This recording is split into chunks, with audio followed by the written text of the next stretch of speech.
The desert after the storm. The wind drifts across the vast plain of Khurasan, carrying with it the scent of sand, smoke, and something new, something rising. The year is around 747 CE, and the great empire once ruled from Damascus trembles.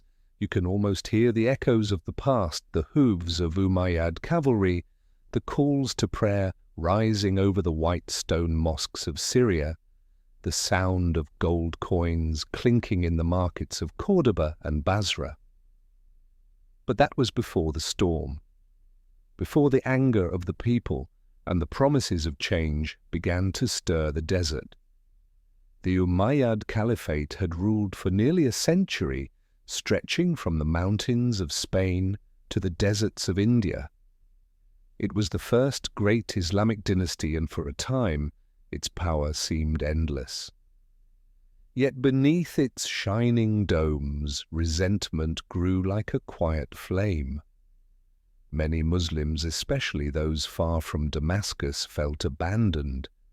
The pious complained that the caliphs had become kings, obsessed with luxury. Non-Arab Muslims called Mawali resented their second-class status. And deep within the eastern lands of Persia, whispers began to spread. There is another branch of the Prophet's family, one that deserves the throne. The Abbasids, descendants of al-Abbas, uncle of the Prophet Muhammad, watched these divisions carefully. They lived in the shadows, their influence scattered but deep. To the world they seemed humble and devout scholars more than soldiers, but their vision was vast. They spoke of equality among all Muslims, of a caliphate where faith and justice would rule instead of tribal privilege. To a world weary of Umayyad decadence, their message felt like rain after drought. In the distant province of Khurasan, a man named Abu Muslim began to organize. He was young, charismatic, and unknown, perfect for a movement that would strike like lightning. Beneath the black banners of the Abbasids, tribes and soldiers gathered in secret. Black, the color of mourning for the family of the Prophet, would become the color of revolution. It fluttered across the deserts and mountains, a silent warning to the white banners of Damascus.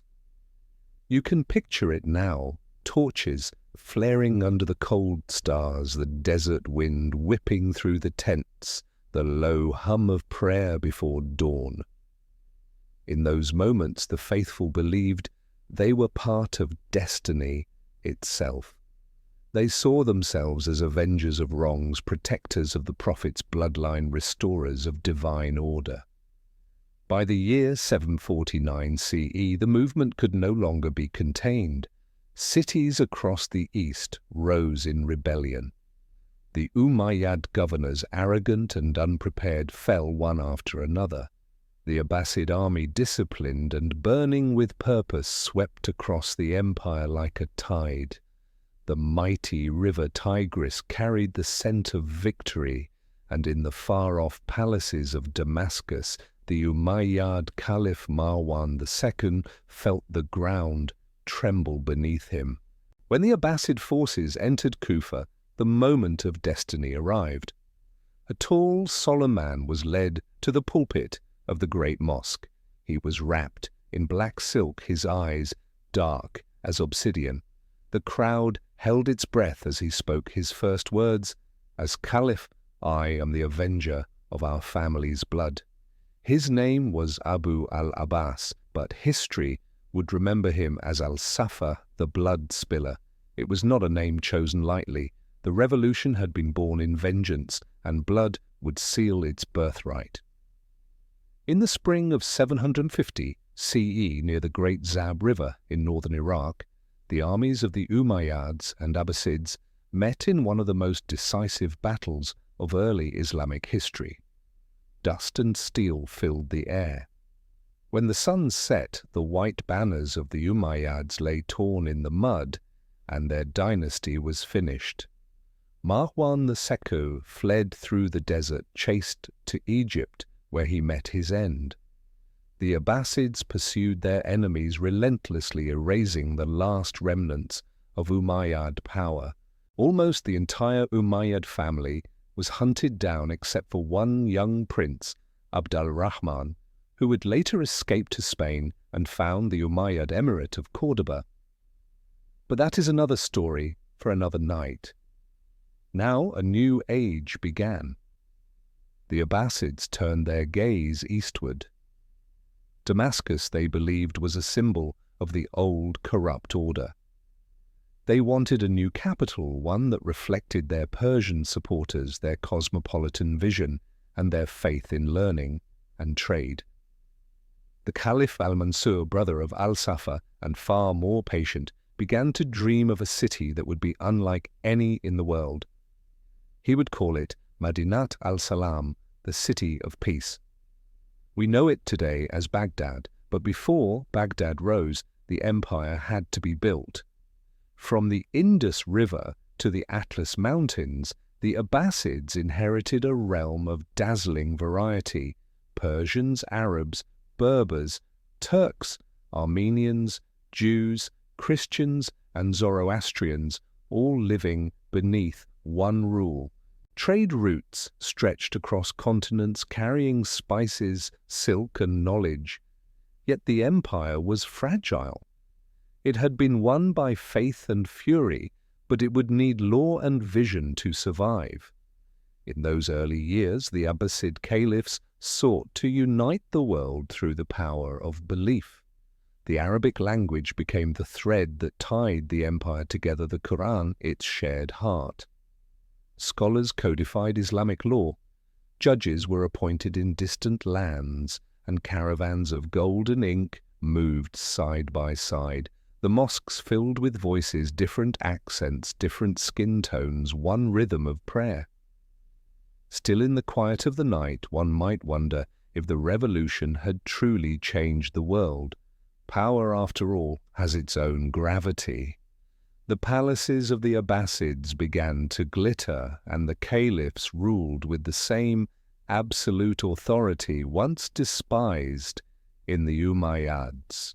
Yet there was something new, something luminous, stirring beneath the marble and silk, an idea that knowledge itself could be a form of worship, that science and faith could coexist in harmony.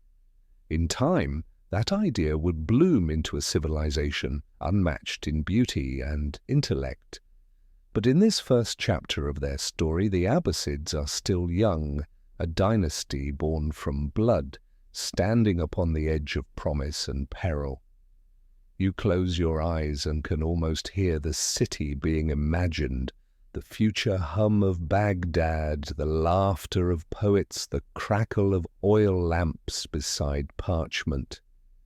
The desert after the storm has quieted, but in that stillness something eternal has begun to grow. The house of Abbas. The torches flicker low in a courtyard of Kufa.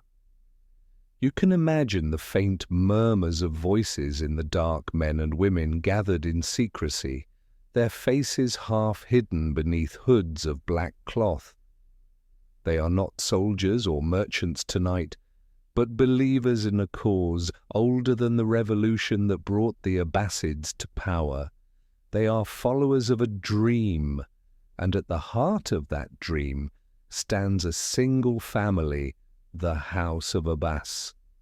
The story begins generations earlier, in the early years after the death of the Prophet Muhammad.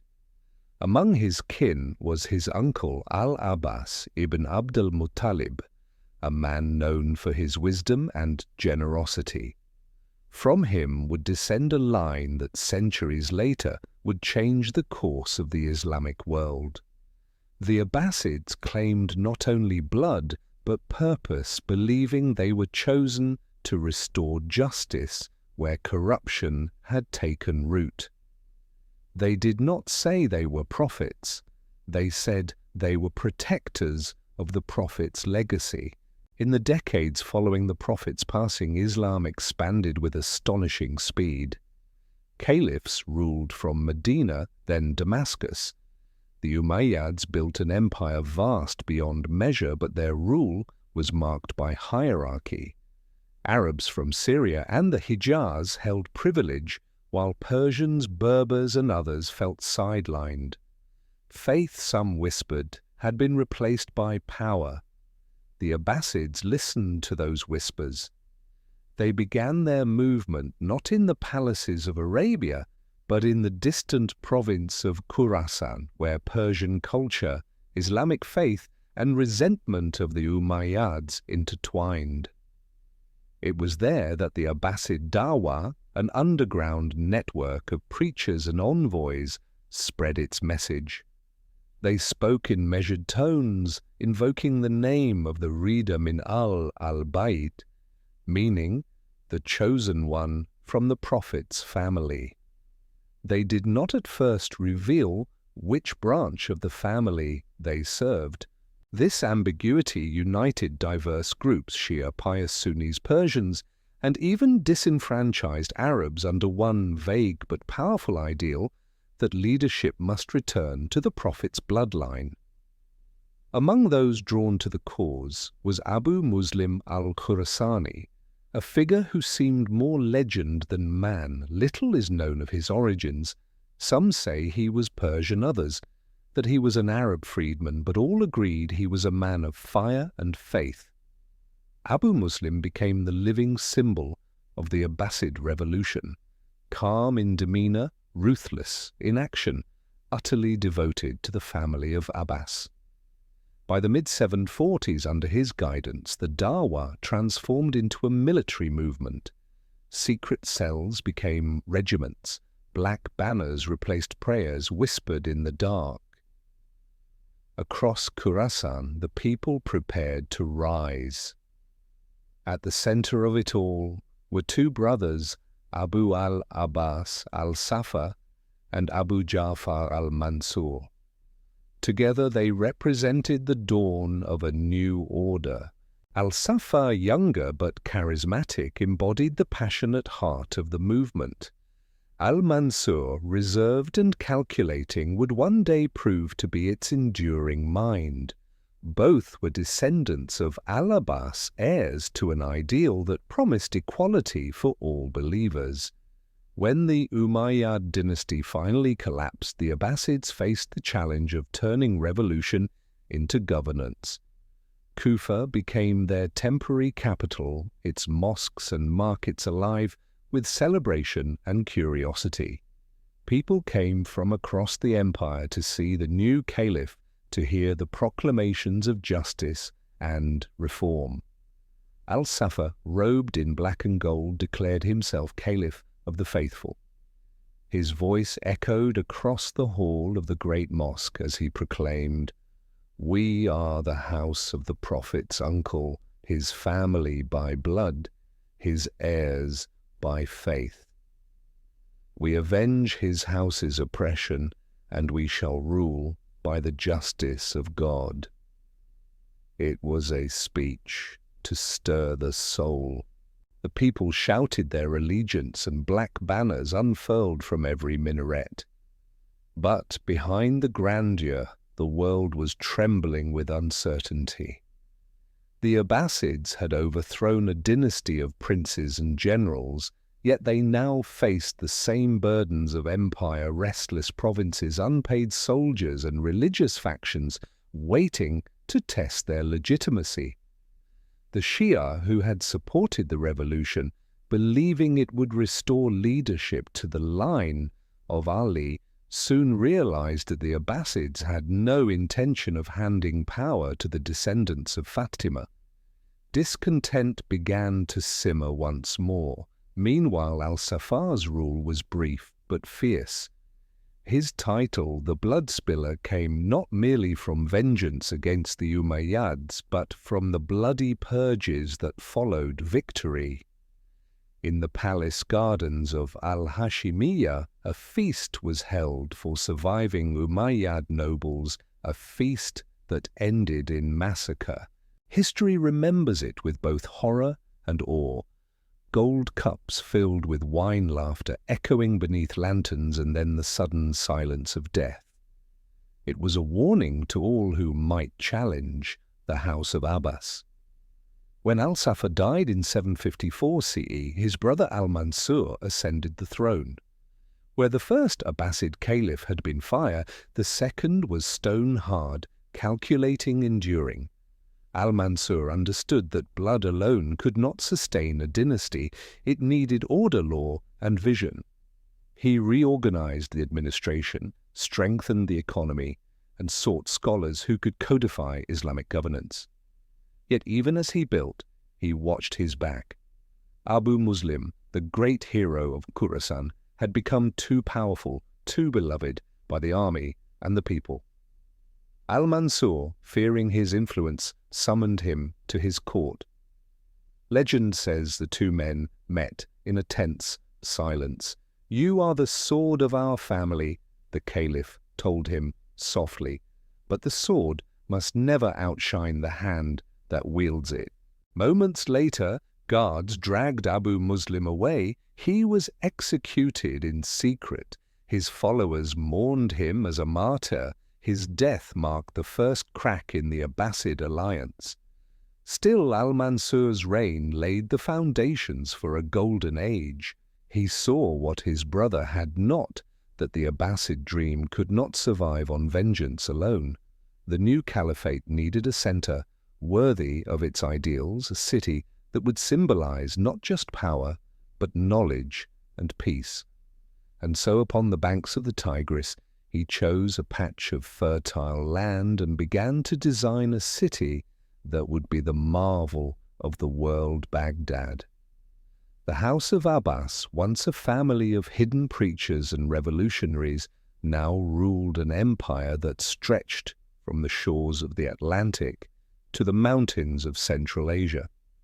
But power, as history often whispers, carries the weight of its own undoing. For now, though, the lamps of Kufa burn brightly. The banners of black and gold ripple in the night breeze. The call to prayer rises once more. The people believe that justice has returned to the world. And somewhere far in the east, under the desert stars, the first stones of Baghdad are being laid, each one a promise, each one a dream. Blood in the Tigris. The dawn rises over the brown waters of the Tigris, carrying with it the sound of hammers, prayers, and distant cries. The new world the Abbasids promised is still being born, and the midwife's hands are bloody. The streets of Kufa and Damascus whisper of vengeance and rebirth of broken dynasties and the weight of destiny. The revolution so long sung in secret has now come to life, and the empire it toppled lies scattered to the winds. It is the year 750 CE. The white banners of the Umayyads have fallen, trampled underfoot at the Battle of the Great Zab. What began as an uprising in the far east of Khurasan has ended with the collapse of a dynasty that once ruled from the Atlantic to the Indus. The world holds its breath. Out of the dust rises the new order, the Abbasid Caliphate, and its first ruler, Abu al-Abbas al-Safa, sits upon the throne of power. Al-Safa's court in Kufa glows with both triumph and dread. The revolutionaries who once whispered their hopes in the night now walk the marble halls as lords and governors. Yet they know that every throne is built upon bones, and this one is no different. The Abbasids have promised justice, equality, and divine purpose, but to secure them they must first erase the ghosts of the Umayyads. And so the purges begin. The Umayyad princes who survived the battlefield are hunted across the empire. Al-Safa orders his generals to seek them out one by one. Some are found hiding in distant oases, others disguised as merchants or beggars. The vengeance is merciless. The Caliph's title, Al-Safa, the blood spiller, is both feared and revered. In Baghdad's future annals, his reign would be remembered as the crimson dawn of a new age. The most infamous act comes one night beneath the golden lanterns of the palace in Kufa. The surviving Umayyad nobles, those who once feasted in Damascus, are invited to dine with the Caliph. The tables are laid with silk and silver, and music fills the air. The guests, relieved to have been shown mercy, raise cups of wine in uneasy gratitude. Then, as the Caliph claps his hands, the music halts. Soldiers emerge from the shadows. The doors close. What follows is swift and silent. When morning comes, the banquet hall is still, and only the scent of rosewater remains. The message spreads through every province. The age of the Umayyads is over. The new masters of the faith have come, but beneath the terror there is purpose. The Abbasids are not destroyers. They see themselves as reformers, restorers of the Prophet's true community. Their claim to power is both political and sacred. They proclaim that rule belongs not to a single Arab tribe, but to all who believe Arab and Persian soldier and scholar alike. In that ideal lies the seed of a renaissance, though no one can yet see it clearly. The revolution's heart beats strongest in the east. The Persians who helped the Abbasids rise are now woven into the new administration. The once proud Arab aristocracy of Damascus watches uneasily as Persian scribes, scholars, and viziers fill the courts of the Caliph. It is the beginning of a great transformation, one that will shift the Islamic world from its Arab roots into a truly universal civilization. Yet even as the empire takes shape, danger brews within. Al-Safar, the fiery Caliph, rules for only 4 years before death claims him in 754 CE. His brother Abu Ja'far al-Mansur ascends the throne. Where al-Safar was the sword, al-Mansur is the architect, the mind of the Abbasid dynasty. He inherits not peace but chaos, revolts in Syria, unrest among Shia sects, and the loyalty of generals that hangs by a thread. The Caliph's rule must be built not just on blood, but on endurance. Al-Mansur acts swiftly. He moves the seat of power away from Kufa, away from the chaos of old tribal rivalries, and dreams of a city that will belong to the future. But before he can build it, he must first silence dissent. The rebellion of the Alids, descendants of Ali the Prophet's cousin, erupts in Medina. Their leader, Muhammad al-Nafs al-Zakiyah, known as the Pure Soul, declares himself rightful caliph. To the people his name carries the scent of sanctity. To al-Mansur it carries the threat of ruin. The conflict is short but bitter. The Abbasid army marches into the Hejaz, and the Pure Soul falls, his blood staining the sands near Medina. The revolt is crushed, but its memory lingers. Al-Mansur knows he has struck down not merely a rival, but a symbol, and symbols have long shadows. He turns his gaze back to the east. There, in the mountains of Persia, lies another source of unease, Abu Muslim al-Khurasani, the general who made the Abbasid revolution possible. Abu Muslim commands armies, wealth, and loyalty deeper than any caliph's decree.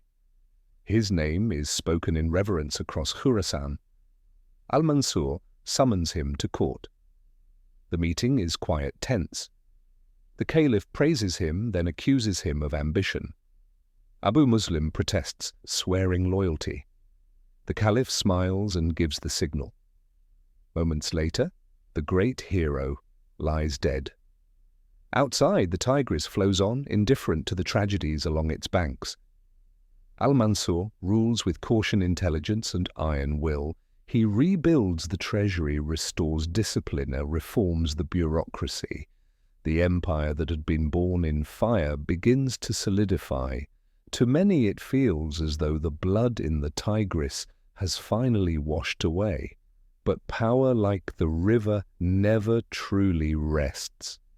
As the Caliph looks upon the waters one evening, he imagines a new city rising along their banks, a city unlike any that has ever existed, a city that will not merely rule the world but define it. He calls it Baghdad, the city of peace. In its heart will stand a round citadel, perfect as the heavens, and from it will radiate avenues leading to every corner of the empire. Scholars will come from India, Persia, Byzantium, and beyond. Traders will arrive with silks, jewels, and wisdom. Poets will write verses that still echo centuries later. The vision is set, and soon Baghdad will rise like the morning sun over the Tigris, a beacon of faith, science, and empire. But that story lies just ahead beyond the glow of torches and the murmur of prayers. For now the blood that once darkened the river begins to fade, and from its depths the Abbasid dream takes shape, stronger, wiser, and more enduring than before. The city of peace. The year is 762 CE. The desert sun burns white over the plain where two rivers meet, the mighty Tigris and the winding Euphrates. The air shimmers with heat and promise. Here, Caliph Abu Ja'far al-Mansur, second of the Abbasid dynasty, stands surrounded by architects, astrologers, and engineers. He lifts his gaze to the horizon and speaks words that will shape the next 5 centuries. Here shall rise the heart of the world. Here we shall build our city of peace. And so begins the story of Baghdad, Madinat al-Salam, the radiant jewel of the Abbasid Caliphate. You can imagine the scene lines of men driving stakes into the soil, surveyors marking the perfect circle that will become the city's walls. Camels groan under the weight of marble and timber. The smell of mortar fills the air.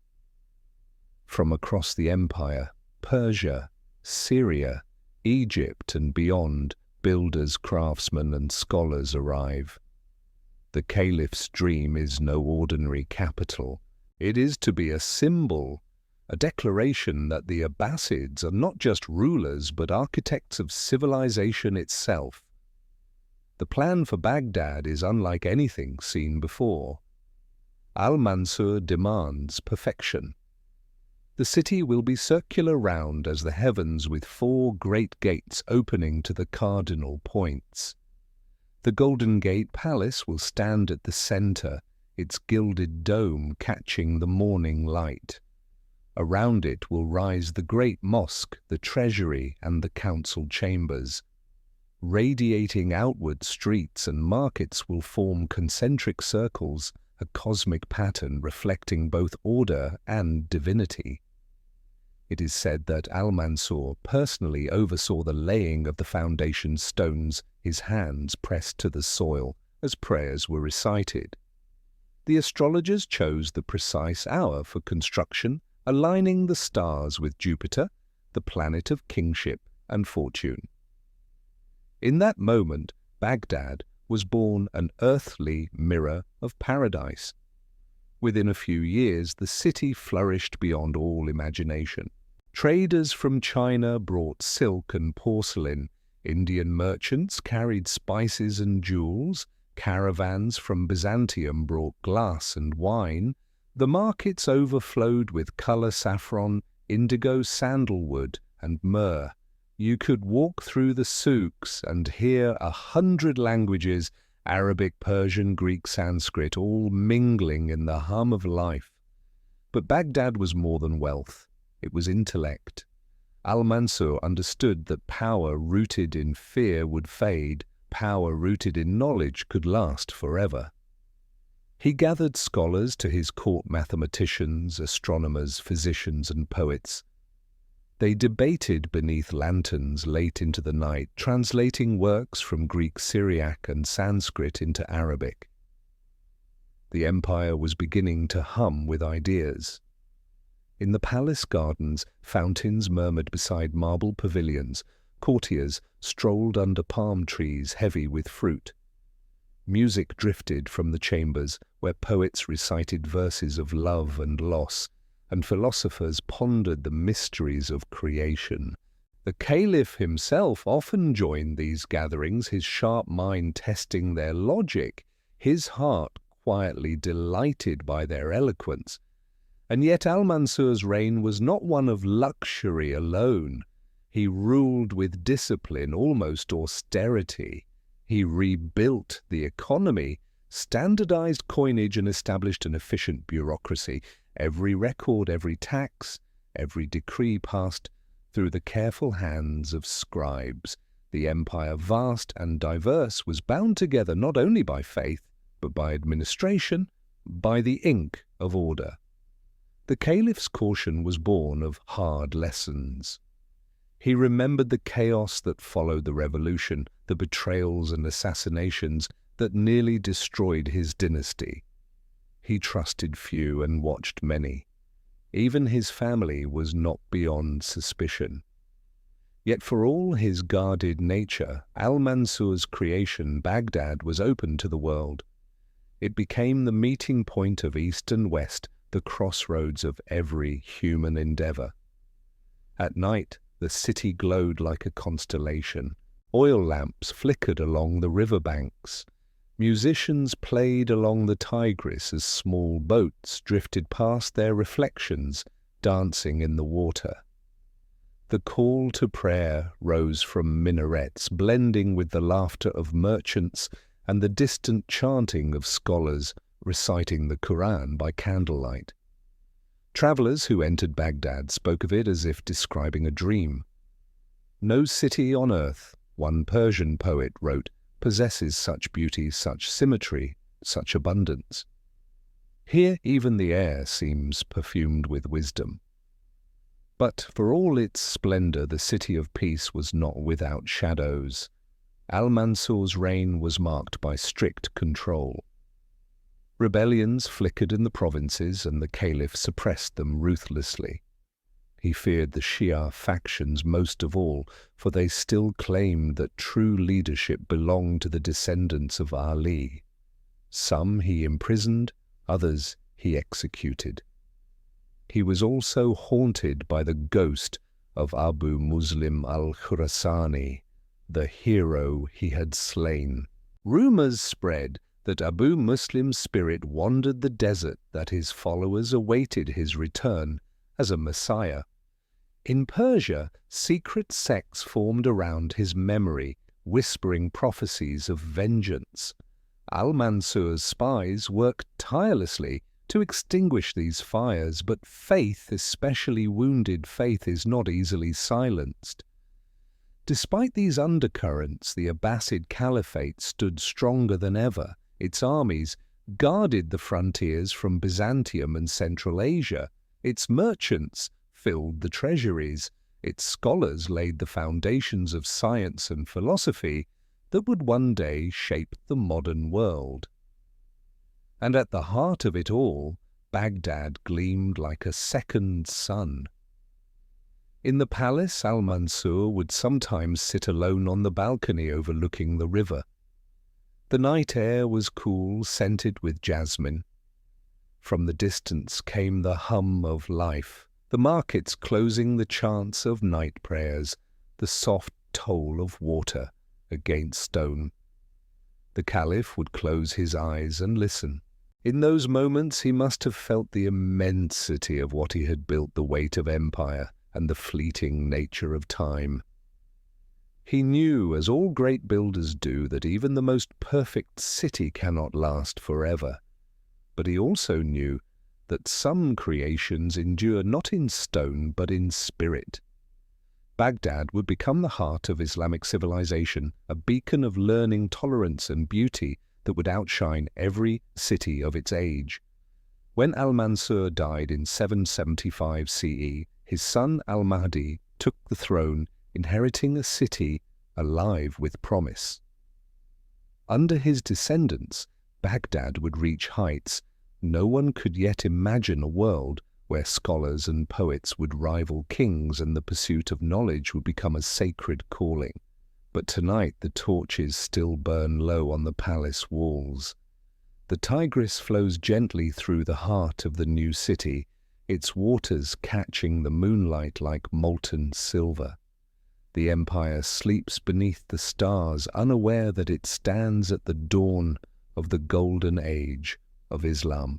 The Caliph and the cosmos. Night falls softly over Baghdad. The call to prayer fades into silence, and the lamps of the palace begin to glow, hundreds of tiny suns reflected in the calm waters of the Tigris. The city of peace hums quietly, its market sleeping, its scholars still awake. In one corner of the great city, beneath the dome of a library filled with scrolls and ink, a group of men huddle around a bronze armillary sphere. They adjust its rings, trace its circles, and whisper to each other in awe. Somewhere beyond the clouds the stars turn, and the Abbasid Caliphate, ruler of the earthly world, has begun its quest to understand the heavens. The Caliph on the throne now is al-Mahdi, son of al-Mansur. His rule marks a transition from the iron discipline of his father to the brilliance and splendor that will define the Abbasid age. Under al-Mahdi and his sons, Baghdad becomes not only the political heart of Islam, but the intellectual capital of the world. The empire stretches from Morocco to the Indus and from the Caucasus to the Arabian Sea. But its greatest conquest is not of land, it is of knowledge. In this time, learning itself becomes sacred. The Quran had long commanded believers to seek knowledge, and now that command becomes the guiding principle of an entire civilization. Under Abbasid patronage, scholars collect and translate the wisdom of every culture they encounter: Greek philosophy, Persian astronomy, Indian mathematics. Baghdad's libraries swell with manuscripts, its mosques echo with the sound of debate. The dream of this new intellectual empire will soon find its home in a single, legendary institution, Beit al-Hikmah, the House of Wisdom. Founded under the reign of Caliph Harun al-Rashid and expanded by his son al-Ma'mun, it becomes a beacon for all who seek truth.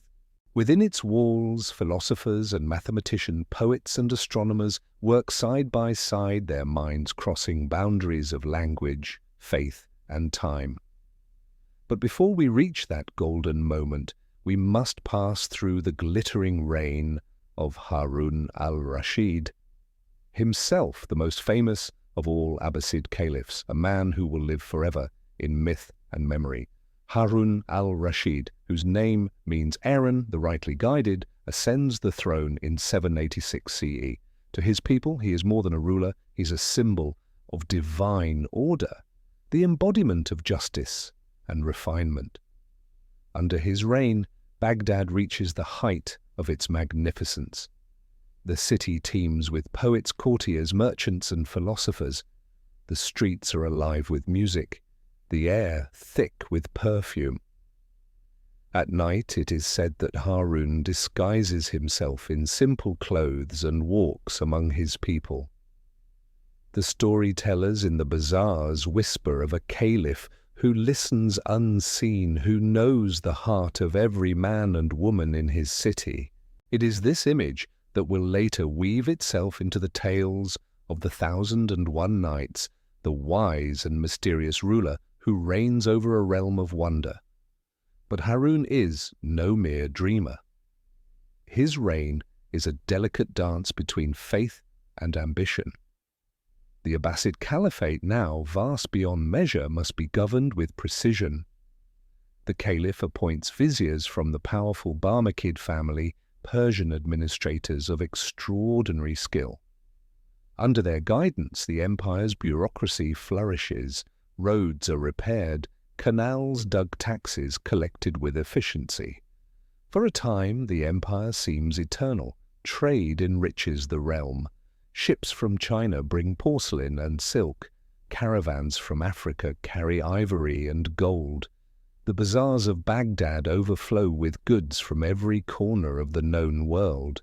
You can almost hear the clatter of coins, the cries of merchants, the laughter of poets sipping sherbet by the riverbanks.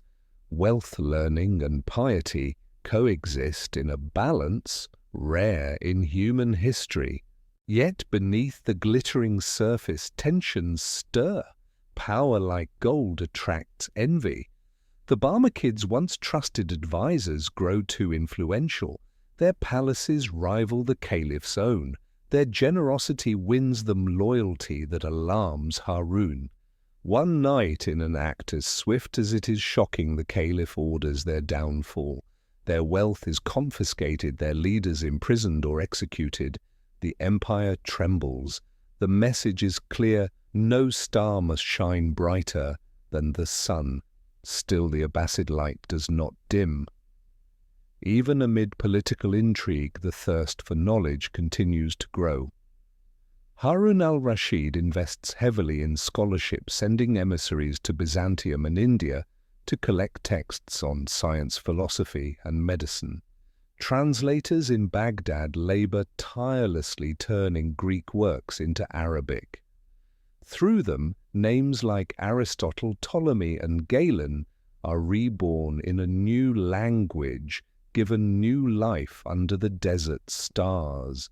In the House of Wisdom, alchemists experiment with distillation, mathematicians explore algebra, astronomers map the heavens.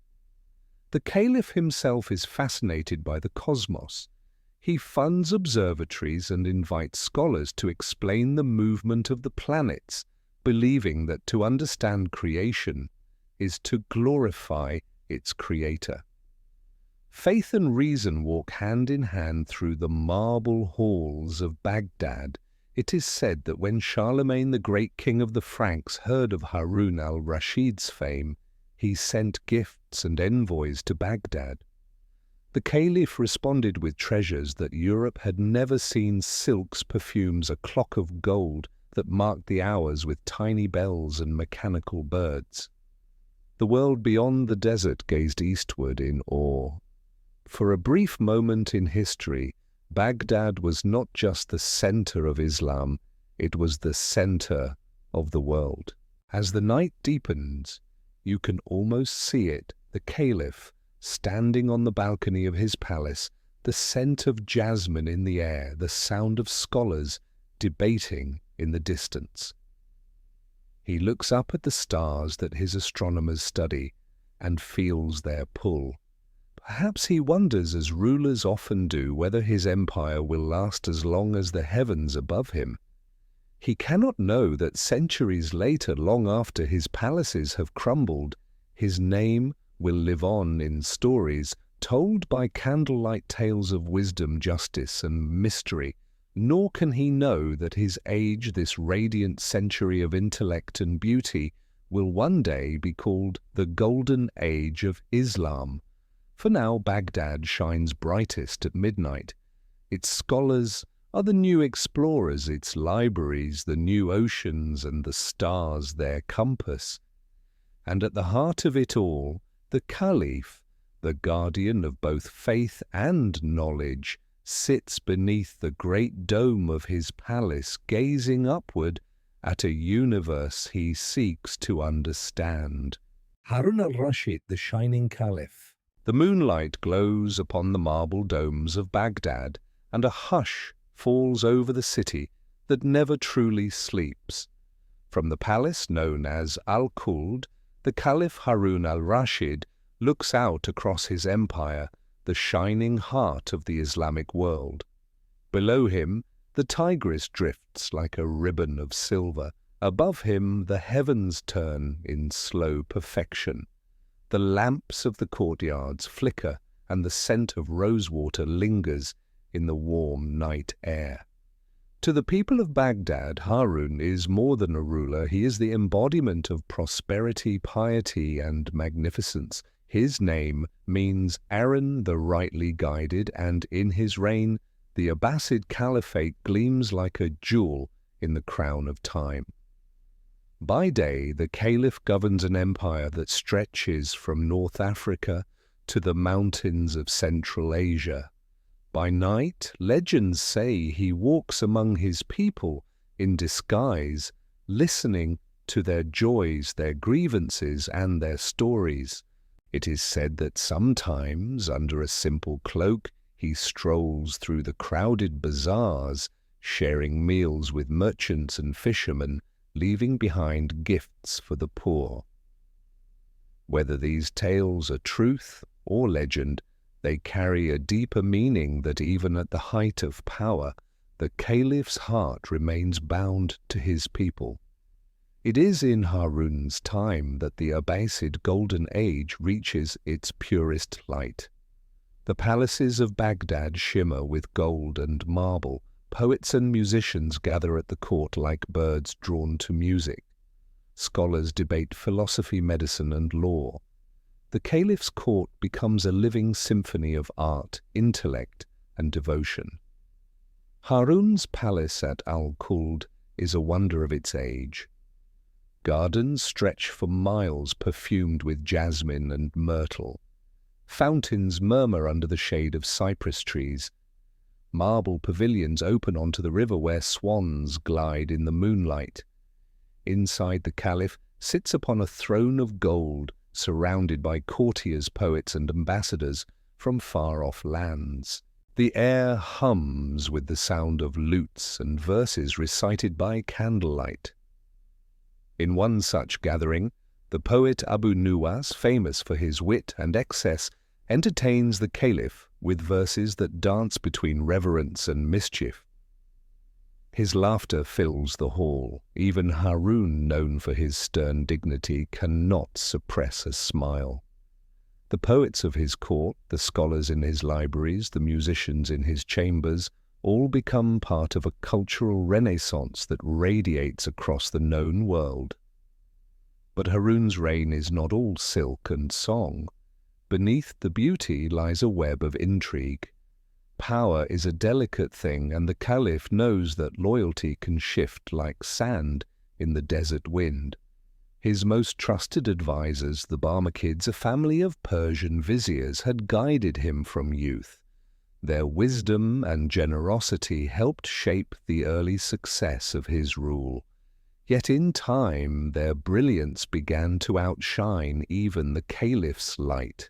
Whispers reached Harun's ears, rumors of secret dealings, of lavish gifts to scholars and generals that should have been the Caliph's to bestow. Whether these tales were truth or slander, they struck at the root of his authority. And so, one cold night, the order was given. The Barmakids were arrested. Their leader, Jafar al-Barmaki, once Harun's closest friend, was executed. It was an act that shocked the empire. For years, the Barmakids had been the pillars of government, patrons of art and learning. Their sudden fall left a void and a warning. From that night onward, the Caliph ruled alone. Yet for all his ruthlessness, Harun remained a man of faith. He rose each dawn for prayer and pilgrimage, and he longed for the spiritual purity of the desert. On one occasion he performed the Hajj to Mecca with a retinue so vast that it stretched from horizon to horizon, an ocean of white robes under the blazing sun. Along the way he distributed gold to the poor, food to the hungry, and gifts to the holy cities. His devotion was as legendary as his wealth, but ruling an empire so vast was no easy burden. Revolts flared in distant provinces, and the frontier wars with Byzantium drained the treasury. Still, Harun managed them with the poise of a born ruler, writing letters to generals, debating with scholars, and issuing decrees that balanced justice with mercy. One letter survives in memory, written by Harun to the Byzantine Empress Irene. It begins with both elegance and steel, from Harun, commander of the faithful, to Irene, ruler of the Romans. If you choose peace, we accept it. If you choose war, we welcome it. The choice is yours. The empires of Islam and Byzantium stood like two giants facing each other, and for a time Harun's power was unmatched. In Baghdad, meanwhile, the rhythm of life continued to flow like the river itself. The city became the center of the world's trade and intellect. Ships arrived from India, China, and Africa. Goods, ideas, and languages mingled in the bustling markets. A Persian physician might treat a Greek merchant. An Indian mathematician might teach geometry to an Arab scholar. The boundaries between peoples blurred within the round walls of Baghdad, the city built on a dream. At night, Harun would walk among the gardens of his palace, his steps slow, his thoughts distant. He would look at the stars and think of his ancestors, the Abbasids who rose from rebellion and faith, and perhaps wonder how long their light would last. For every dynasty, he knew, carries the seeds of its own decline. His two sons, al-Amin and al-Ma'mun, were both intelligent and ambitious. Harun loved them deeply but feared what their rivalry might one day bring. To prevent discord, he divided the empire between them, naming al-Amin heir in Baghdad and al-Ma'mun governor in distant Khurasan. It seemed a fair plan, yet fate rarely obeys reason.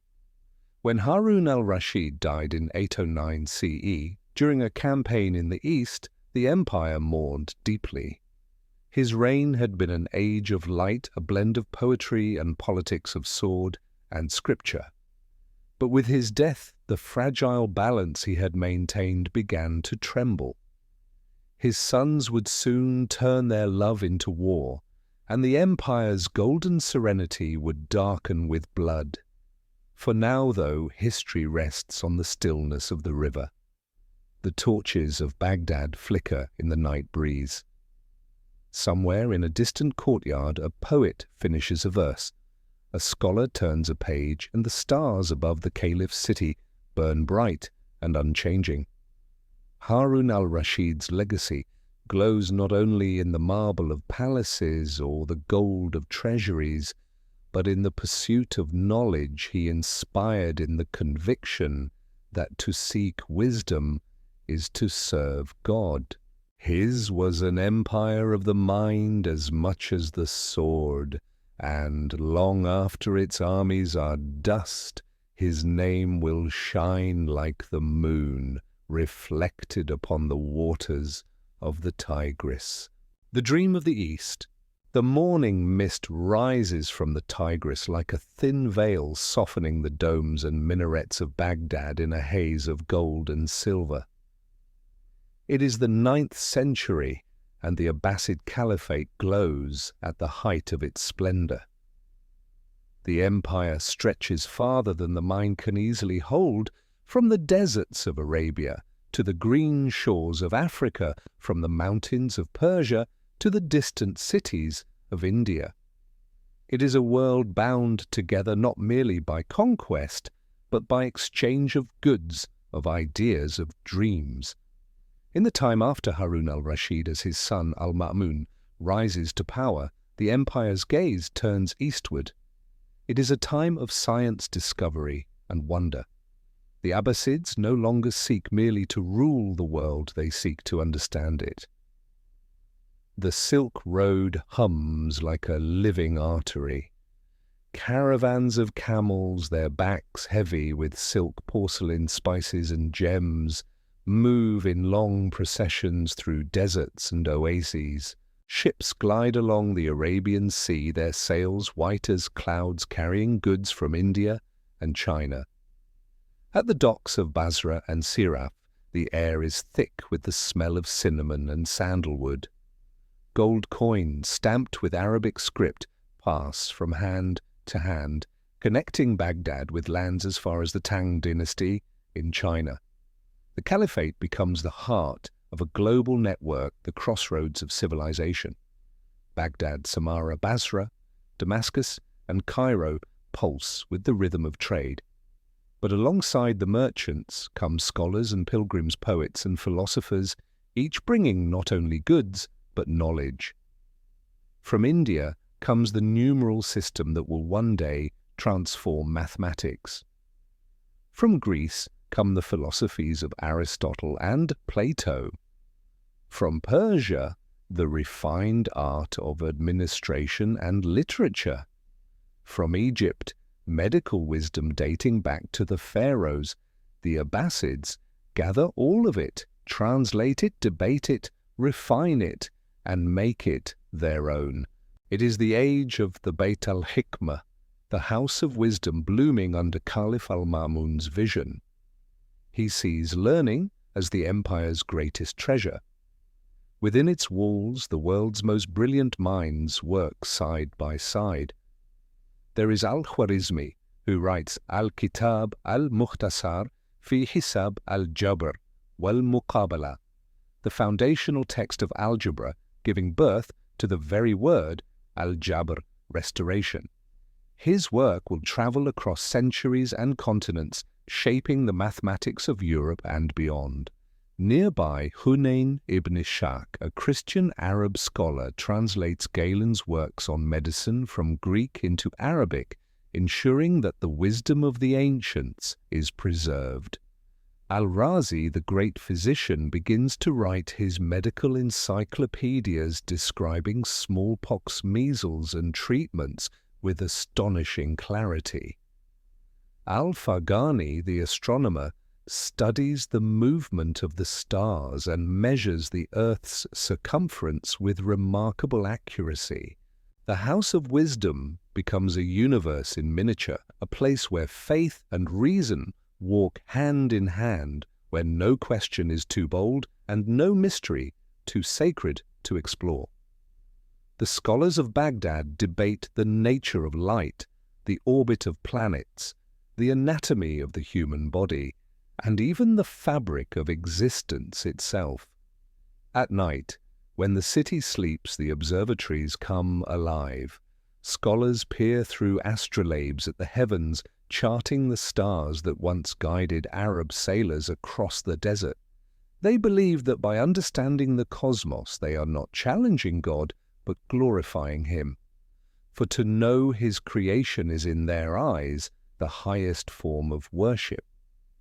Beyond Baghdad, cities like Nishapur, Merv, and Bukhara thrive as centers of learning and poetry. Persian culture merges gracefully with Arab tradition, creating a rich tapestry of art and thought. The Abbasid Caliphate becomes not only an empire of faith, but of imagination.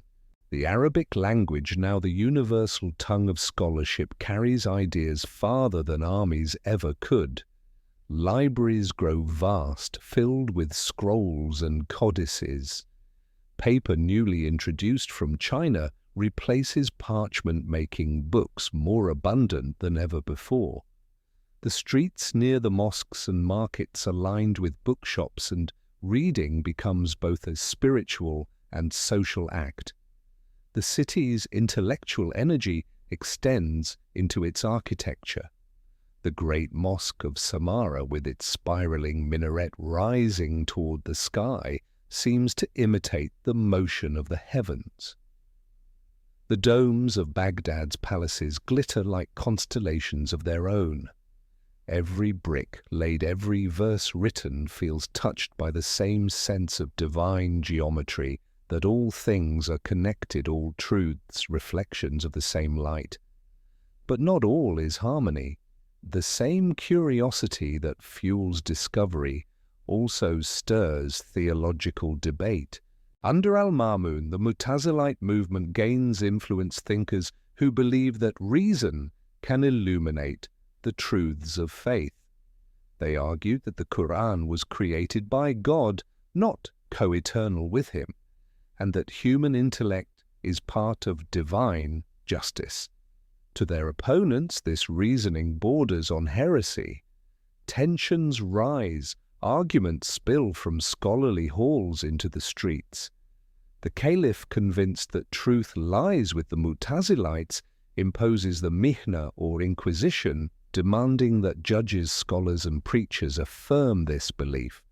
Those who refuse are imprisoned or flogged. Even the revered scholar Ahmad ibn Hanbal, founder of one of the 4 great Sunni schools of law, is among those who suffer. Baghdad, once united by knowledge, trembles under the weight of enforced ideology. And yet through all the conflict the flame of learning does not go out. When the winds of persecution pass, the empire emerges even stronger, its faith tempered, its intellect sharper. The House of Wisdom continues to thrive, its scholars now more cautious but no less brilliant. The centuries ahead will remember this age as the peak of the Abbasid dream, a dream not of conquest but of enlightenment. It is a vision where science, poetry, and spirituality are not enemies but reflections of the same divine order. You can almost feel the pulse of that world, the murmur of scribes at their desks, the clink of glass beakers in an alchemist's workshop, the rhythm of a mathematician's compass carving perfect circles upon parchment. The air hums with questions and with answers waiting to be found. Far away beyond the deserts and seas, the rest of the world still slumbers in the shadows of its own ignorance. But here in Baghdad the lamps of wisdom burn bright against the night, and as the scholars gaze upward through the clear star-swept sky, they see not just constellations, but the reflection of their own unending search for truth. Shadows behind the throne. The moon hangs over Baghdad like a pale coin, half shadowed, half bright, an image of the empire itself. Beneath the shimmering domes and fragrant gardens, behind the learned debates and the hum of trade, something darker begins to stir. The Abbasid Caliphate, for all its glory, is no longer as serene as it once seemed. Power has grown too vast, wealth too tempting, and loyalty, once sacred, has begun to shift like sand beneath the desert wind. It is the 9th century, and the reign of Caliph al-Ma'mun, son of Harun al-Rashid, has brought both brilliance and division. The Caliph is a lover of learning, a philosopher king, and the great patron of the House of Wisdom. Under him, science, mathematics, and philosophy have flourished, yet his passion for reason has also birthed unrest. His enforcement of the Mihna, the Inquisition demanding scholars affirm that the Quran was a created word, has sown distrust among the faithful. The city that once united faith and intellect now murmurs with quiet defiance. But even as Baghdad trembles with argument and tension, the Caliph faces new challenges, those that come not from scholars or philosophers, but from the shadows behind the throne. In the early years of the Abbasid Empire, the caliphs had ruled as both spiritual and temporal lords. Their word was law, their authority unquestioned. But over time the vast machinery of empire grew too heavy for one man's hand. Viziers, generals, and governors began to amass their own power. The caliphate became a constellation of competing forces, each orbiting the center, each with ambitions of its own. Foremost among these forces were the Turkish slave soldiers, or ghilman, first introduced under al-Ma'mun's brother and successor, al-Mu'tasim. Fierce warriors from the steppes of Central Asia, they were brought to Baghdad as elite guardsmen, loyal only to the caliph who paid and trained them. They were disciplined, fearless, and utterly foreign. To the caliphs they seemed the perfect instruments of control. To the people of Baghdad they were something to fear. When al-Mu'tasim founded a new capital, Samarra, in 836 CE, he did so partly to distance himself from the restive population of Baghdad and to give his army room to grow. The great city rose from the banks of the Tigris in dazzling symmetry, palaces of marble-wide avenues, and the majestic spiral minaret of its great mosque rising toward the sky like a coiling serpent of stone. For a time, Samarra shone as a second Baghdad, a city of soldiers and splendor. But beauty could not hide the rot that had begun to creep into the empire's heart. The Ghilman, once the Caliph's servants, soon became his masters. They began to influence court politics, demanding favors, gold, and power. The palace that had once echoed with the sound of scholars now whispered with plots and assassinations. Viziers rose and fell in a single season. Caliphs themselves were not safe. In 861 CE, Caliph al-Mutawakkil, a ruler known for his grand ambitions and harsh temperament, was murdered in his own palace by his Turkish guards.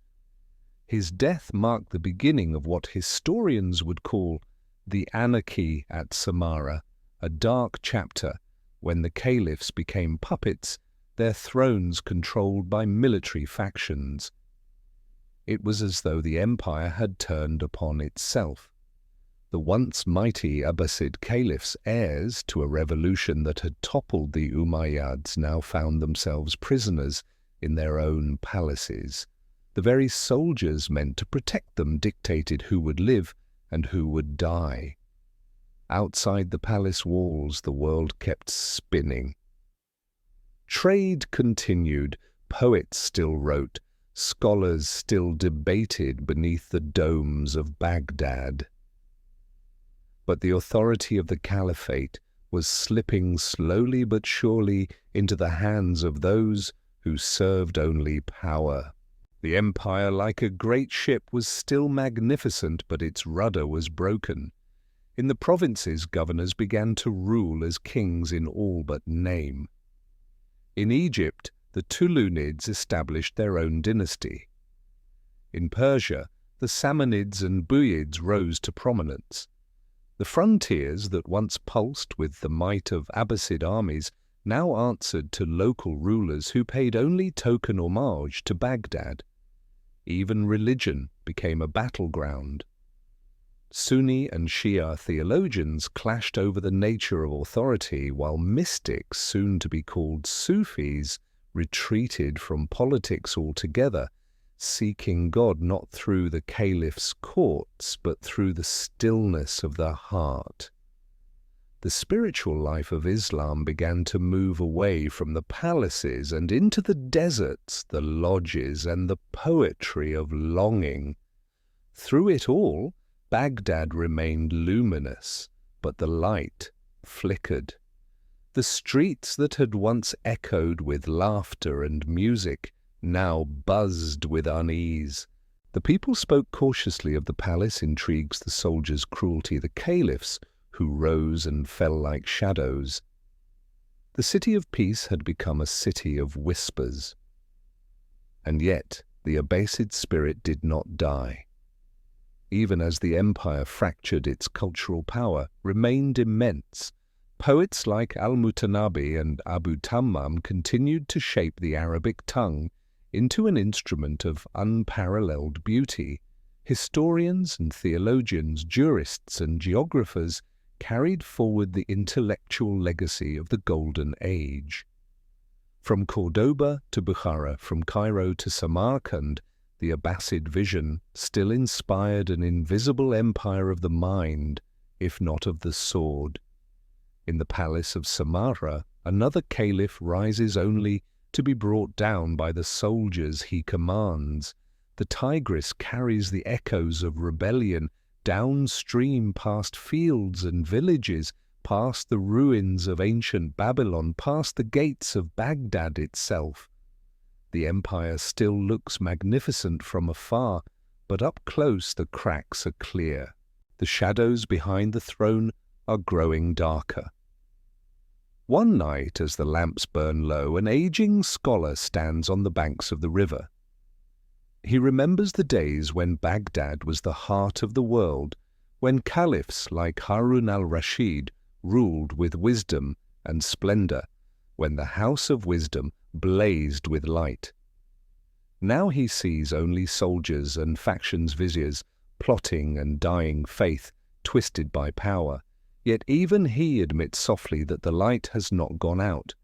It still glows in books and prayers in the memory of what the Abbasids once built. Empires, he muses, are like the moon, they wax and wane, their brilliance never permanent. But even in decline they cast a reflection that endures. And somewhere in the quiet of a scholar's room another hand lifts a pen to write, another mind opens to the mysteries of creation. The night deepens, the shadows lengthen, but the dream of knowledge, the dream the Abbasids gave the world, continues to shine. The fall of Samarra. The river glides silently beneath the moon, its surface broken only by the faint ripples of passing boats. Along the banks, the once great city of Samarra lies still, its towers dark and its courtyards half abandoned. The spiral minaret of its grand mosque still rises toward the heavens, pale and ghostly in the starlight, a monument to both glory and loss. Once it had been the beating heart of the Abbasid Caliphate, built to symbolize power unchallenged.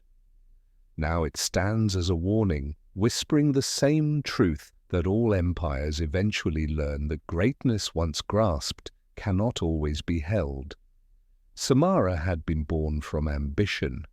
When Caliph al-Mutasim founded it in 836 CE, he sought to escape the turbulence of Baghdad and the tension between the populace and his army of Turkish guards, the Ghilman. He envisioned a city of peace, a capital built for strength and discipline. For a time, it thrived.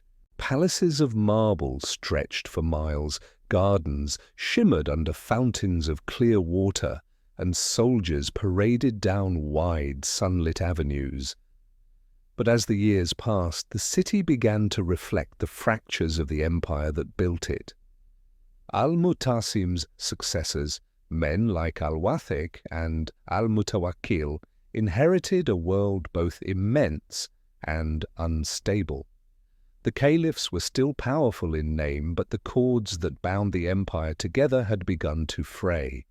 The Turks, once servants and soldiers, now held the caliphs themselves in their grasp.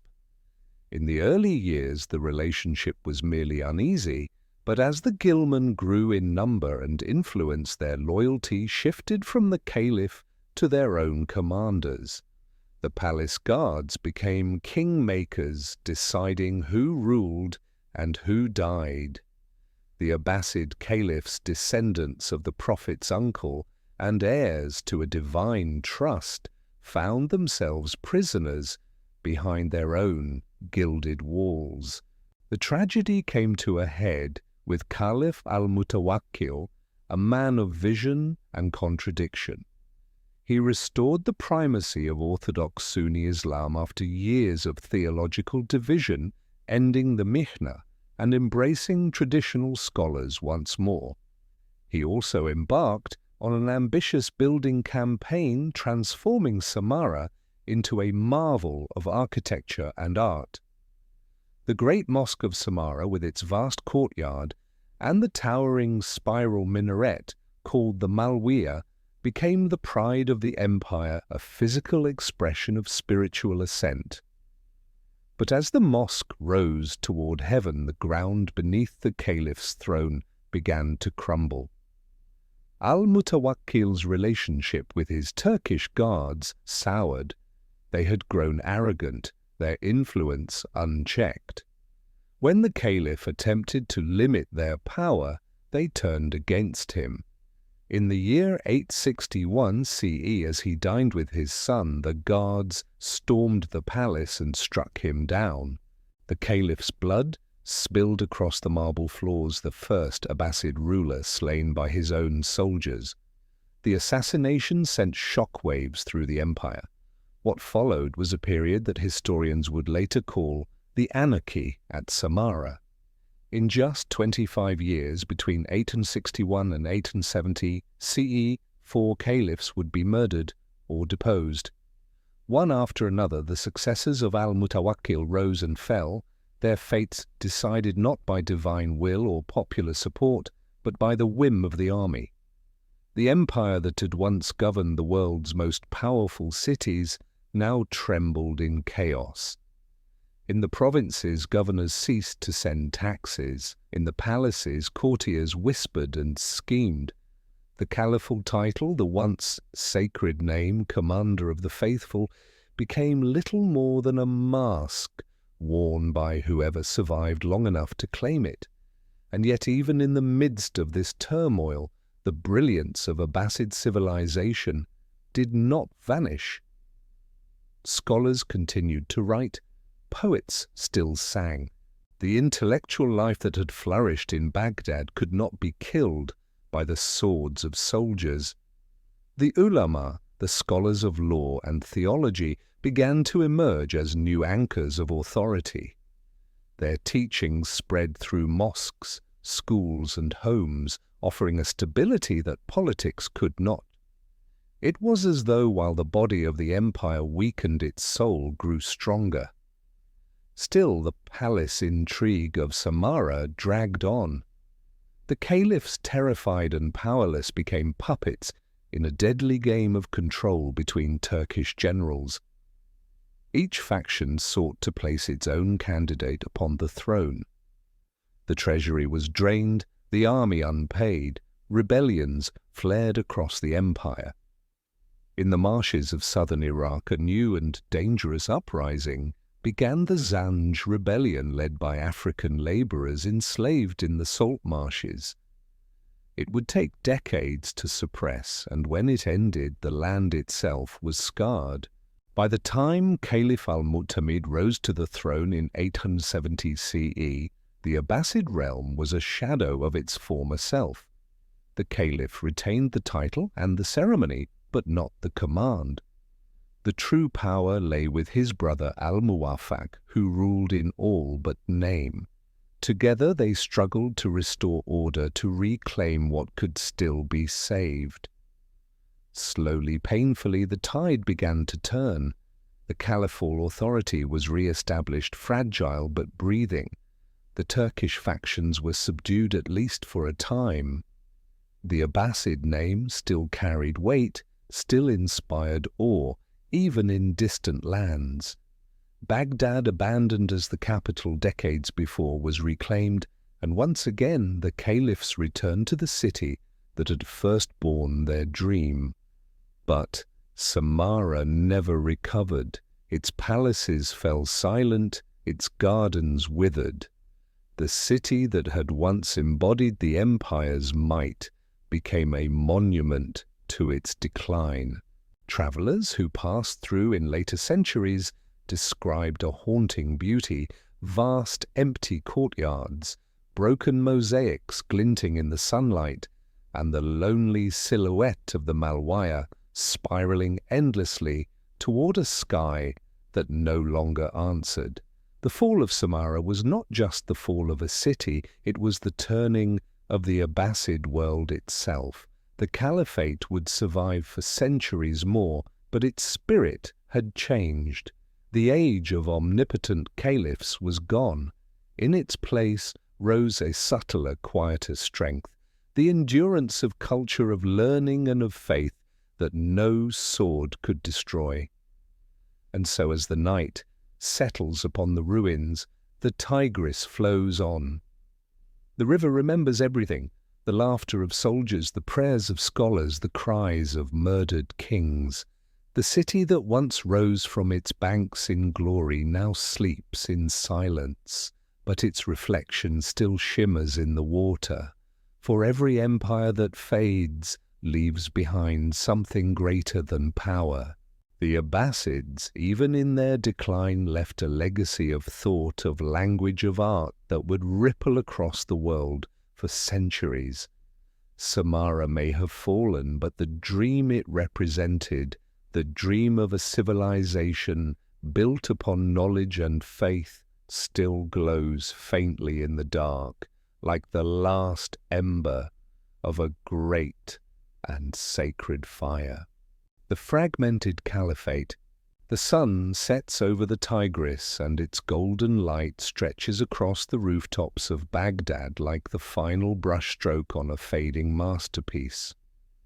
The empire that once ruled from the Atlantic to the Indus still bears the name Abbasid, but the world beneath that name has changed.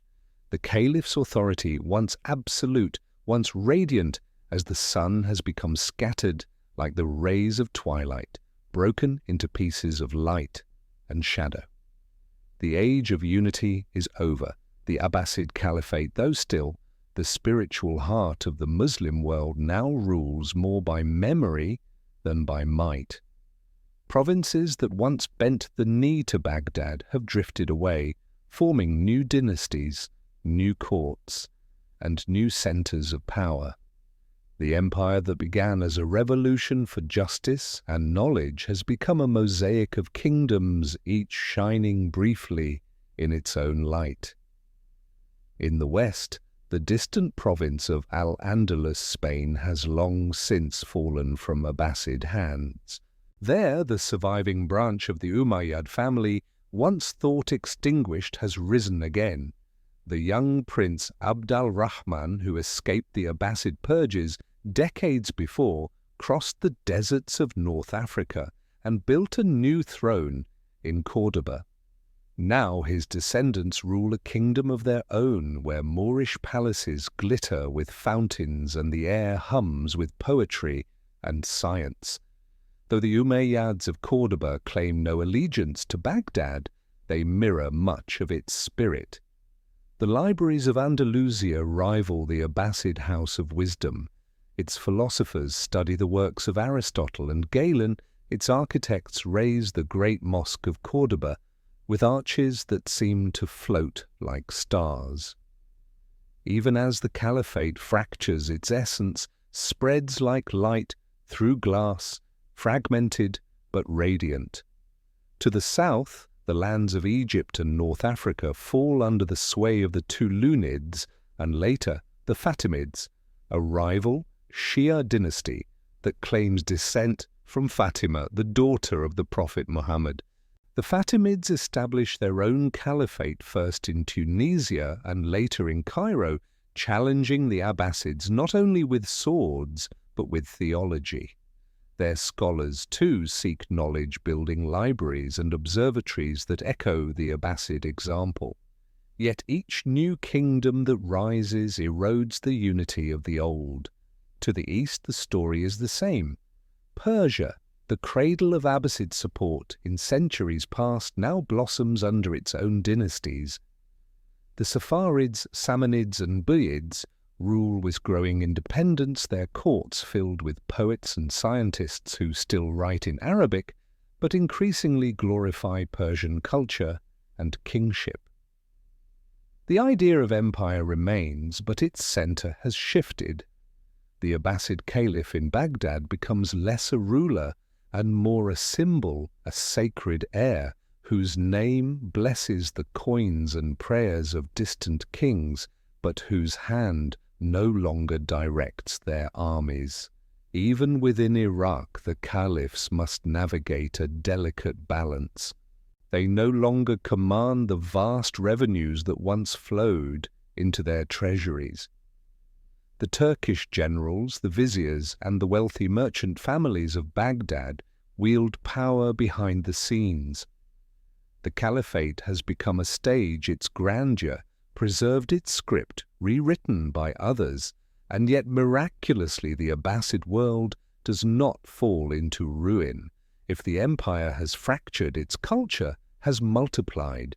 Each independent kingdom carries a spark of the Abbasid flame, fostering its own age of learning. In Bukhara, under the Samanids, Persian literature is reborn. The great poet Rudaki composes verses that will shape the Persian tongue for 1,000 years. In Cairo, under the Fatimids, astronomers chart the heavens and surgeons refine their craft.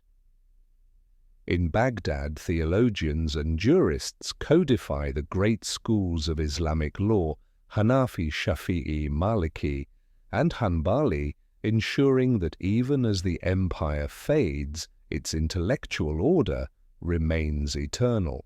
The scholars of this era see the hand of destiny in the empire's transformation.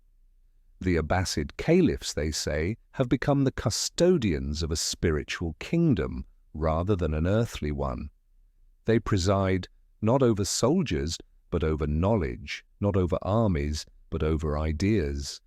And so the Golden Age continues not in marble halls or imperial decrees, but in the ink-stained hands of those who write and teach in their name.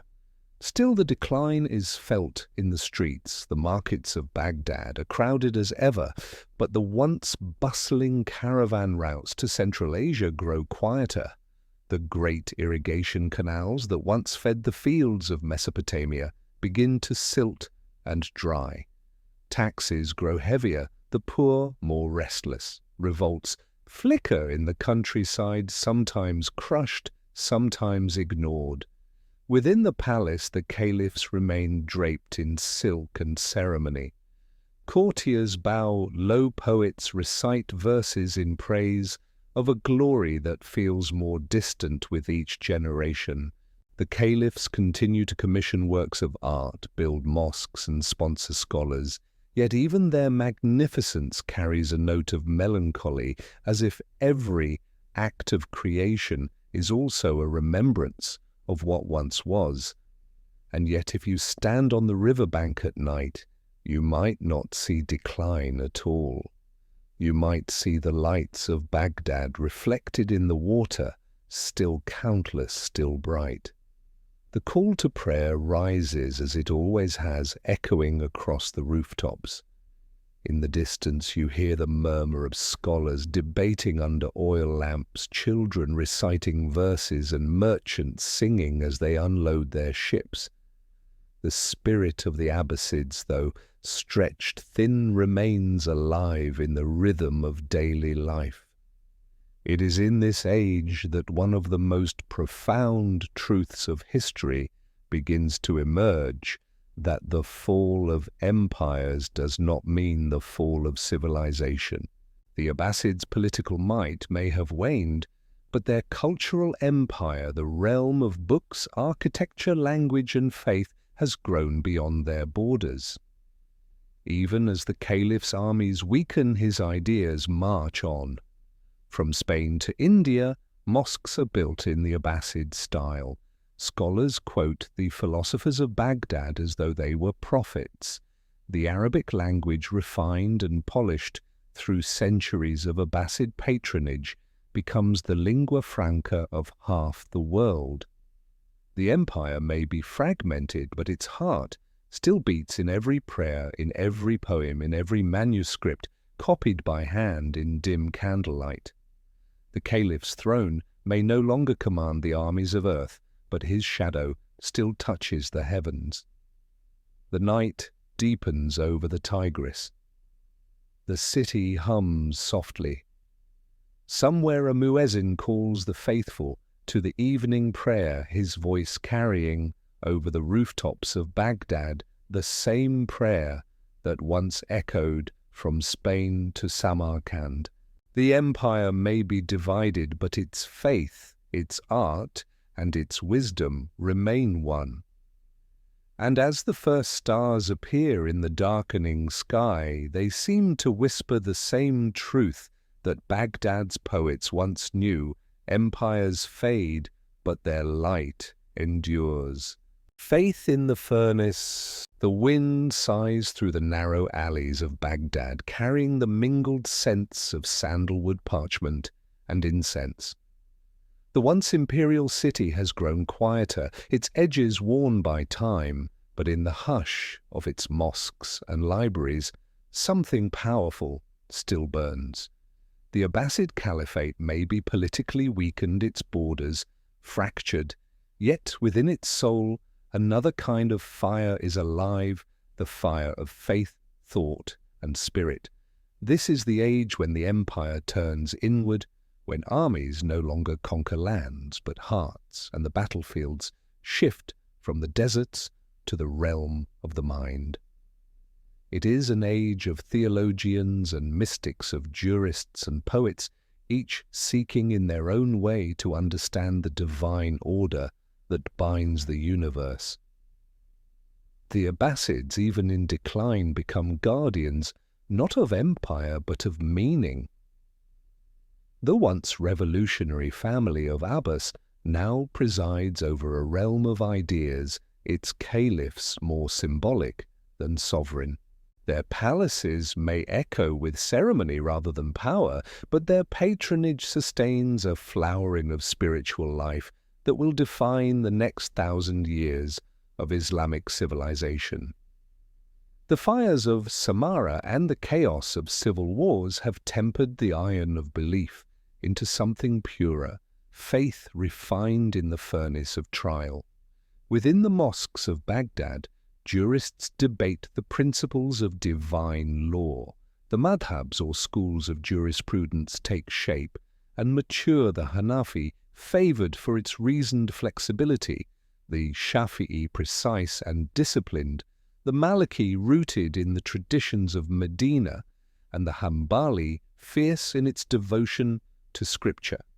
Each offers a different lens upon God's will, and together they create the structure of Sunni Islam. Among them rises a man whose name will echo through the centuries, Ahmad ibn Hanbal.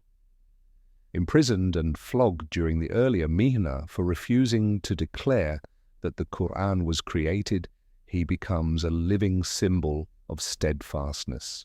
His teachings emphasize submission to revelation over reason, humility before God over the pride of intellect. To the people he is not just a scholar but a saint. To this day his courage is spoken of as the triumph of faith over tyranny. But the empire's spiritual current flows in more than one direction. While jurists shape the body of religion, the mystics, the Sufis, shape its heart.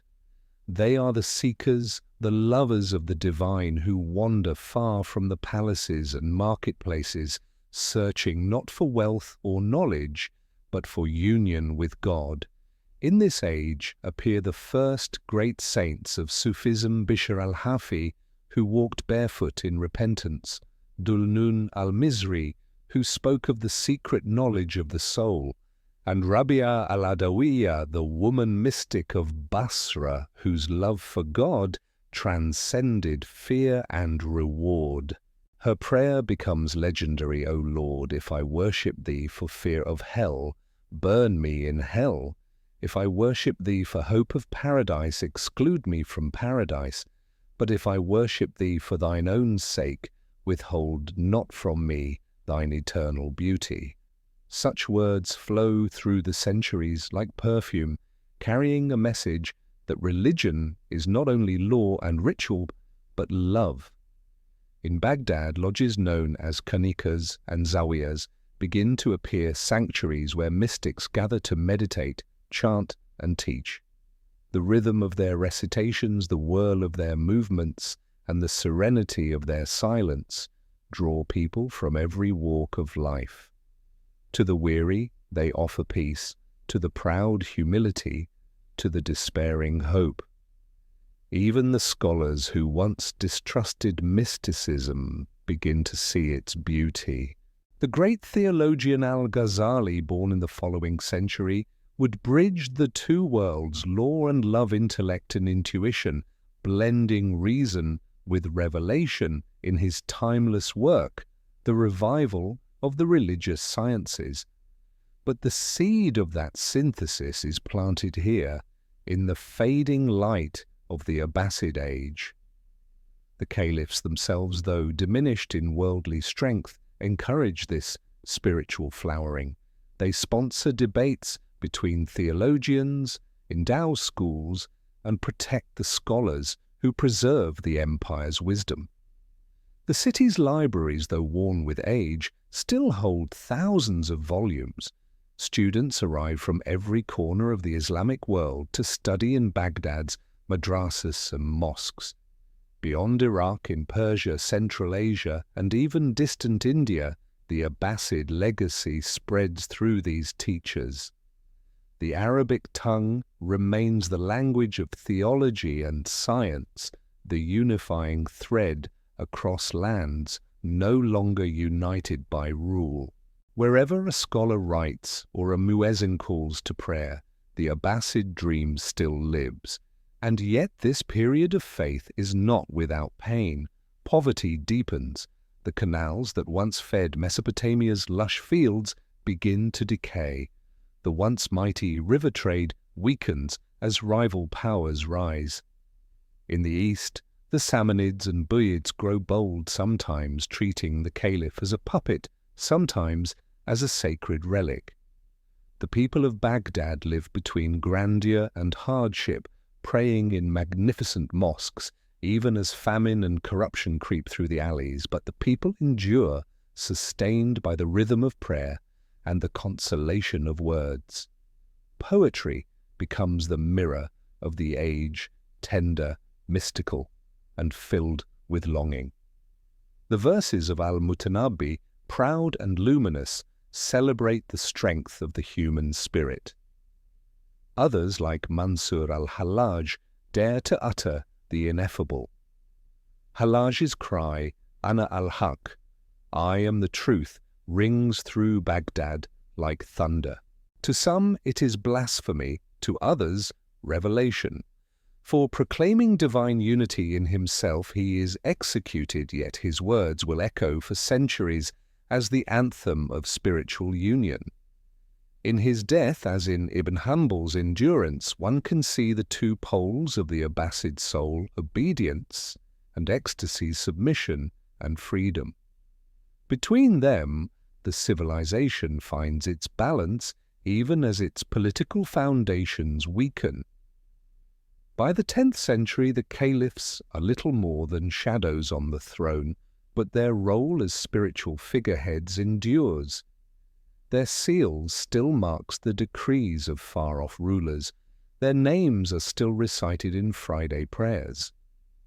The world no longer looks to Baghdad for armies, but for answers to the eternal questions of purpose, truth, and salvation.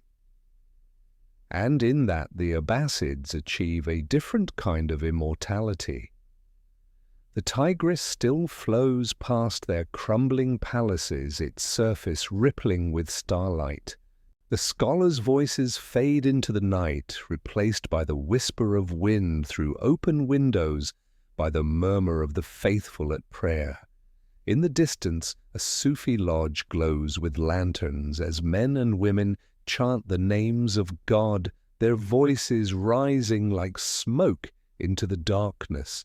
Empires built on conquest may crumble, but those built on meaning endure. The Abbasids, through trial and turmoil, have forged not just a dynasty, but a vision of Islam that will outlive them, a faith both rational and mystical, lawful and loving, ever seeking the divine amidst the ruins of the world. And as the final echoes of prayer fade into the deep hours of the night, Baghdad seems to breathe again, weary, eternal, and holy. The Mongol thunder. The air is heavy over Baghdad. It is the winter of 1258 CE, and the skies to the east carry a strange, restless silence. The people of the city go about their routines, the call to prayer, the bustle of the markets, the chatter of scholars in the courtyards of the mosques, but a shadow has begun to spread across their horizon. The merchants speak of it first in fearful whispers. A storm is coming from the steppes, a tempest of riders and fire sweeping across Asia like divine wrath. They call them the Mongols' horsemen from the far reaches of the world, where the grass never stops waving and the wind itself seems alive. Led first by Genghis Khan and now by his grandson Hulagu, They have destroyed every empire that stood before them, the Khwarezmian Shahs, the Persians, the assassins in their mountain fortresses. Cities that once gleamed with learning, Merv, Nishapur, Herat, lie silent, their libraries ashes, their rivers running red, and now their banners turn toward Baghdad, the ancient capital of the Abbasid Caliphate. For 5 centuries, this city has been the beating heart of the Islamic world, the city of caliphs, poets and scholars, the crown jewel of civilization. Its domes glisten in the morning light, its gardens stretch along the Tigris, and its markets hum with traders from 3 continents. Yet the Abbasid Caliph al-Musta'sim lives within his gilded palace, unaware or unwilling to believe that the end of his world draws near. Messengers come from the east, pleading that he prepare the city's defences, raise an army, or seek peace through tribute. But the Caliph, trusting in God and the city's fabled strength, refuses. Baghdad, he declares, is protected by heaven itself. His ministers argue, his generals warn, but pride blinds the throne that once commanded empires. And so, as the first frost of January settles upon Mesopotamia, the Mongol host appears upon the horizon, a sea of horsemen stretching farther than the eye can see. Their siege engines, dragged across deserts and rivers, rise like monstrous idols of war. The people of Baghdad gather upon the walls and watch as the ground itself begins to tremble beneath the thunder of hooves. For 12 days the Mongols encircle the city. They build great towers and catapults. Their engineers, masters of Chinese and Persian craft, unleash stones and flaming arrows that crash against the city's fortifications. The defenders fight bravely, but they are few and disorganized. The walls that once guarded the Abbasid caliphs now crumble under the relentless bombardment. And then the unthinkable happens, the gates of Baghdad fall. Hulagu's forces pour into the city like a flood. What follows is a silence that history still struggles to describe. For 7 days and nights, Baghdad, the city once called Madinat al-Salam, the city of peace, becomes a city of fire and death. Palaces burn their domes, collapsing in showers of molten gold. The libraries, those vast storehouses of human knowledge, are torn apart, their books thrown into the Tigris. The river turns black with ink and red with blood. It is said that when the sun rose on the 8th day, its light could not reach the ground for the smoke that covered the sky. The Mongols spare no one. Scholars, merchants, imams and poets all fall before their blades. The Caliph himself is captured and brought before Hulagu Khan. The conqueror, who has never known mercy, mocks him. You ruled the world, he says, and could not defend a single city. The Caliph is wrapped in a carpet, for the Mongols will not spill royal blood on the earth, and trampled beneath horses' hooves. With his death, the Abbasid line that had ruled for over 500 years comes to an end. The Tigris flows quietly again, but it no longer reflects the moon. It reflects only fire. Historians and travelers who come later speak of Baghdad's fall as one of the greatest tragedies in human memory. The house of wisdom, where the stars were mapped and the secrets of medicine recorded, is gone. The mosques and markets that once teemed with life lie silent. Even the birds, they say, avoided the skies above the city for months, as if the heavens themselves mourned. And yet, amid the ashes, something remains. The Mongols, for all their destruction, do not erase what the Abbasids built. They conquer bodies, not souls. In time, they too will bow to the light they tried to extinguish. Hulagu establishes the Ilkhanate ruling from Persia. His descendants, guided by Muslim scholars and the call of the Quran, begin to adopt the very faith of those they destroyed. Islam, resilient and radiant, seeps into their hearts like water into sand. Within a century, the Mongols who once trampled Baghdad will build mosques and madrasas of their own, honoring the god of the caliphs they killed. The Abbasid name, too, refuses to die. A handful of survivors flee west to Cairo, where under the protection of the Mamluk sultans, they re-establish a shadow of the Caliphate. There, the Abbasid Caliphs will endure as spiritual leaders, no longer emperors of the earth, but symbols of faith and unity. From this twilight, the world enters a new dawn. The Ottoman, Safavid, and Mughal empires that will follow all inherit something of the Abbasid soul, the love of learning, the refinement of law, the reverence for God's word. The torch of civilization, though dropped in fire, is not extinguished. It is carried forward, flickering but alive. For those who live through Baghdad's fall, the pain is too deep for words. Yet even they sense that this is not the end of Islam's story, only the end of one of its golden chapters. The city that once stood as the heart of the world has been broken, but its heartbeat can still be heard faintly in the prayers of exiles, in the songs of poets, and in the faint echo of the adhan rising once more from its ruined mosques. And so the Mongol thunder passes, the dust settles upon the ruins. The Tigris, eternal and unjudging, flows on, carrying away ashes and ink alike. The Abbasid Caliphate, born in blood and faith, had outlived empires, revolutions, and wars. It had turned the deserts of Arabia into gardens of knowledge, and its shadow had stretched across centuries. Now, as its earthly glory fades, it becomes something greater, a memory that no conqueror can destroy. For even when cities burn, the ideas they birthed endure. The Abbasids taught the world to read the stars, to heal the body, to question, and to pray.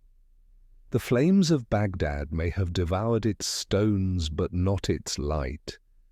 That light, invisible yet eternal, will illuminate all who seek truth from the steppes of Asia to the shores of the Atlantic. And as the last embers fade into night, you can almost hear the wind whisper through the ruins. Empires fall, but wisdom is forever.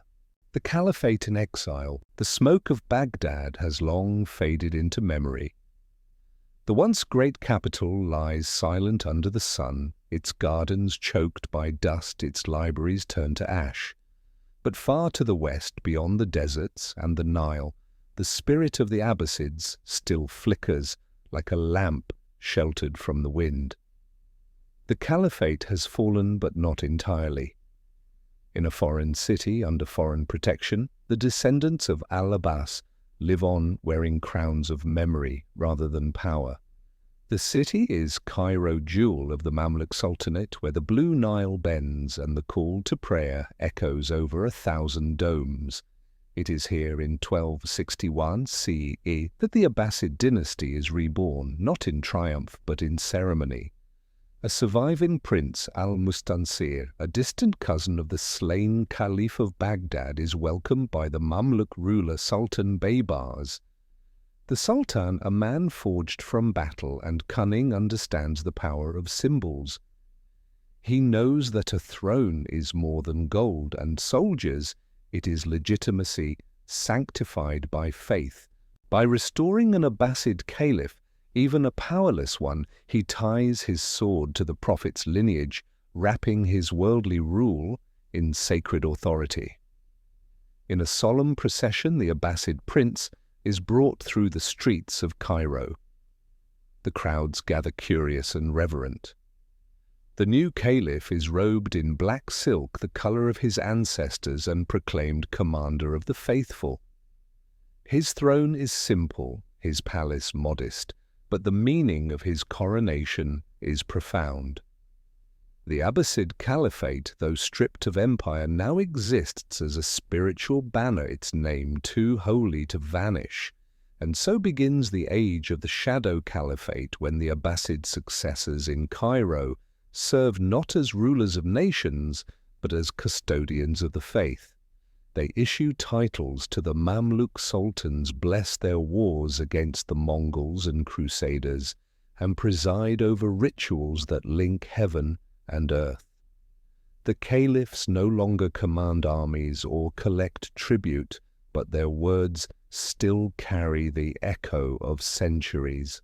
It is a strange new chapter in the Abbasid story, a dynasty that began with revolution and now endures through reverence. The Mamluks, warrior slaves who rose to kingship, protect the Abbasid name as if guarding a relic. To the outside world, the arrangement seems almost poetic, the sword and the pen, the warrior and the scholar sharing power. The Mamluk sultans fight and rule, the Abbasid caliphs pray and bless. Together they preserve the illusion of an unbroken caliphate. And yet beneath the harmony there is irony. The Abbasid caliphs of Cairo live in gilded captivity.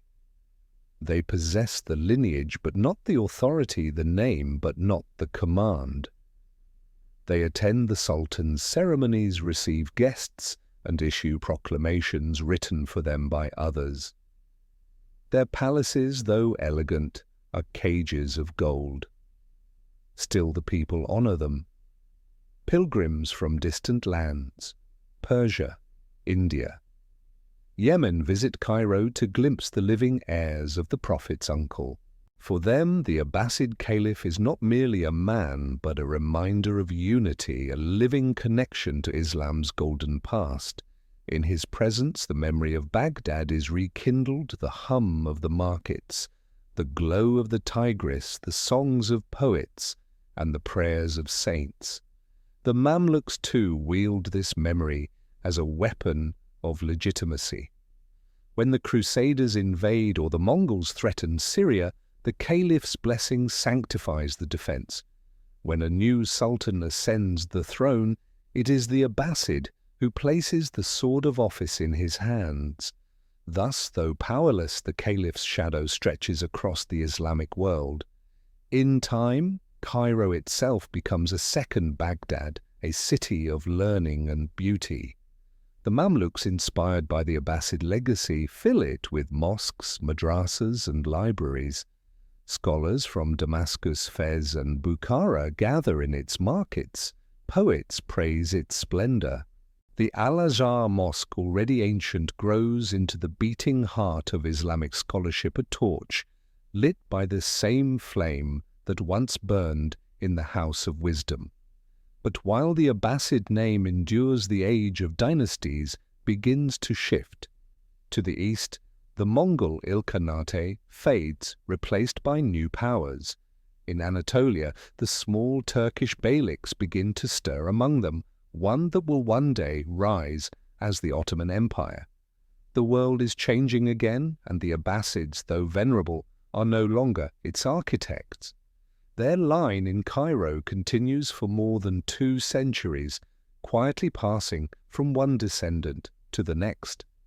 Caliphs are born crowned and buried, their lives marked by ceremony rather than action. Some are devout scholars, others are forgotten entirely. Yet every Friday their names are still spoken in mosques across Egypt, reminding all that the Caliphate, though exiled, is not dead. Then in 1517 CE the final act unfolds.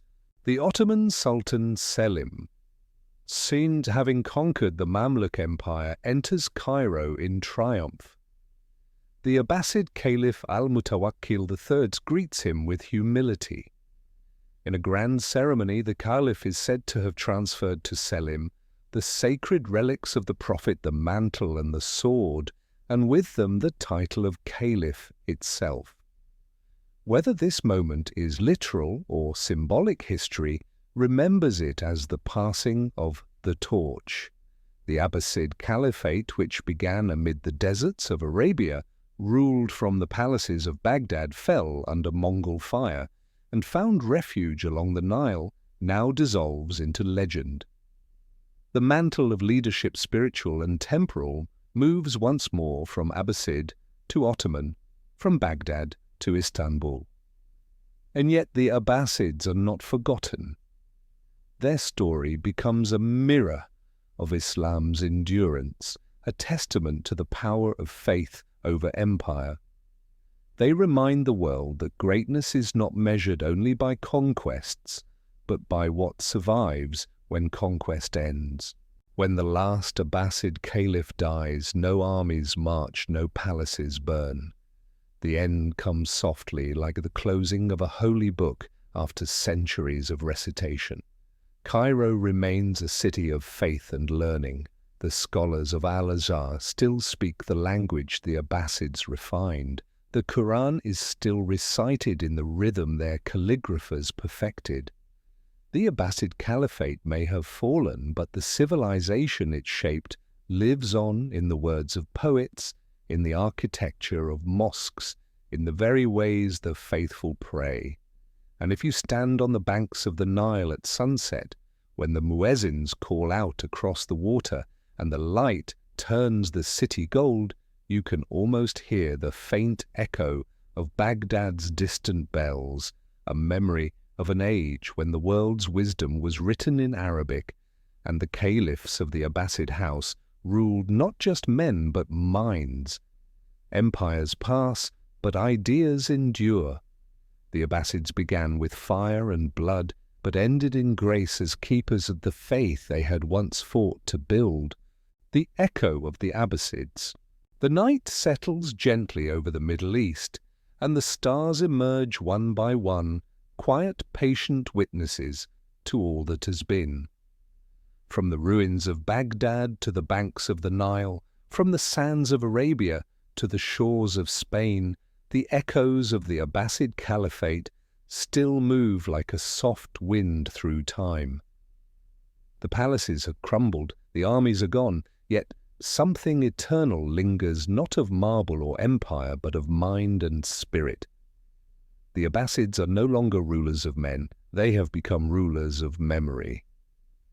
Their story, like a tapestry woven from both gold and ash, stretches across centuries, from the black banners of Khurasan to the gleaming domes of Baghdad, from the brilliance of the House of Wisdom to the darkness of its fall, and finally to the quiet dignity of Cairo's exiled caliphs.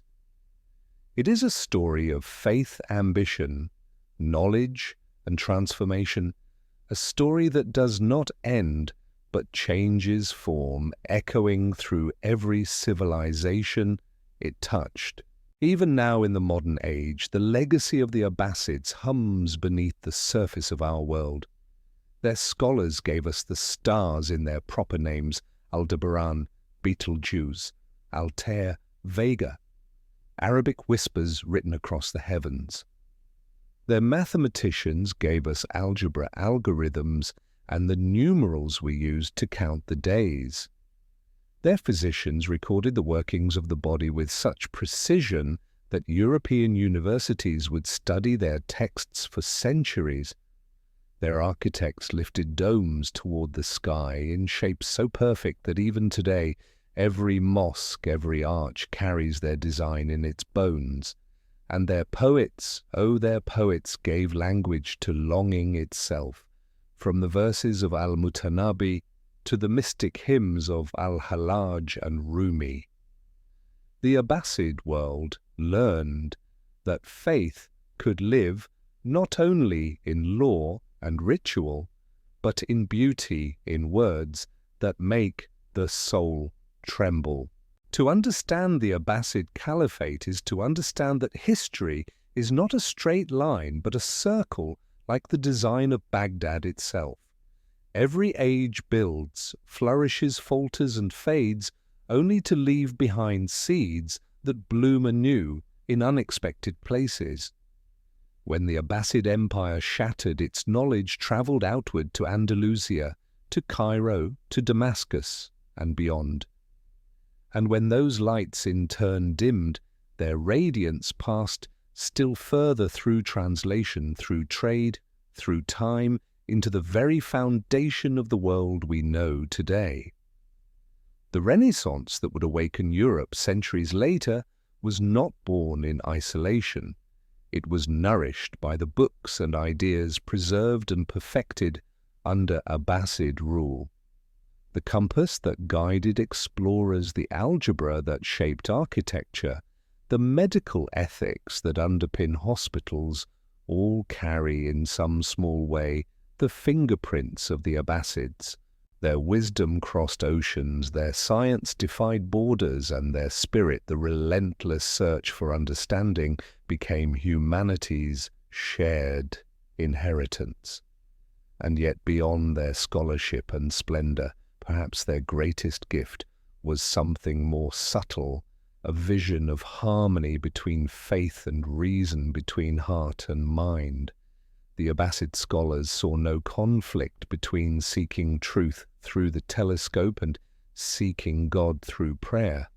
To study creation, they believed, was to praise the Creator. To question the world was to honor its Maker.